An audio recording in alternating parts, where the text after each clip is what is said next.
Assalamualaikum，大家好，我是伊莎，我是马来西亚人。So a lot of you guys have actually asked me one very important question about Taiwan, and that is, yeah. So for us Muslim, this is a very important thing to consider when you go and travel to a non-Muslim country. But one thing that I can tell you guys is that in Taiwan, it's really convenient to find food to eat. So today I'm going to be sharing with you guys some tips on how to find halal food in Taiwan. Tip number one, in major cities like Taipei, Kaohsiung, Taichung, you can actually find a lot of halal restaurants, Indonesian, Indian, Turkish, and you also have some local restaurants that actually serve halal food, halal beef.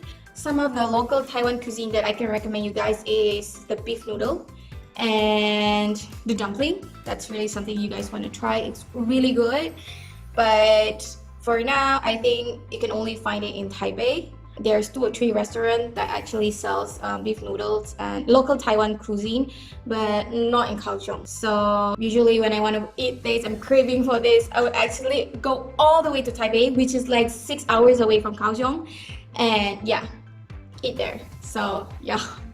So yeah, basically if you travel to these cities, I think you definitely won't have any problem finding halal restaurant. But what if we go to places that are not in the city, like Alishan or Sunmoon Lake? Good question. Well, what I would usually do is I would opt for, tips number 2, vegetarian restaurant.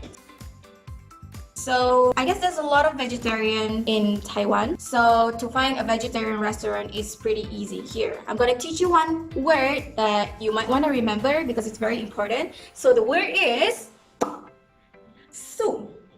Su means vegetarian. If any restaurant has this word, it means that the restaurant is a vegetarian restaurant. If it's hard to find a vegetarian restaurant, what you can opt is to go to the convenience store and find food that has this label. They usually have an English writing like vegetarian fried rice, but if you're not sure about the ingredient because it's written in Chinese, so you can just look for the same word, su. As simple as that, right?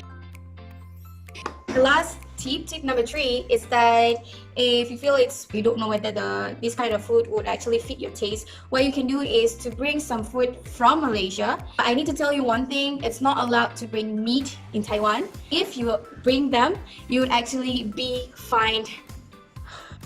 Yes, that much. So you can bring some food that has seafood or some vegetarian food as well, and just enjoy the rest of your stay here in Taiwan. I would actually recommend you to come to Taiwan because I had a lot of amazing time in Taiwan and I love the Taiwanese culture. I hope to see you guys coming to Taiwan, and I hope that this video has helped you answer the questions that you have been wondering. 下次我再跟大家分享我在台湾的生活。再见。拜。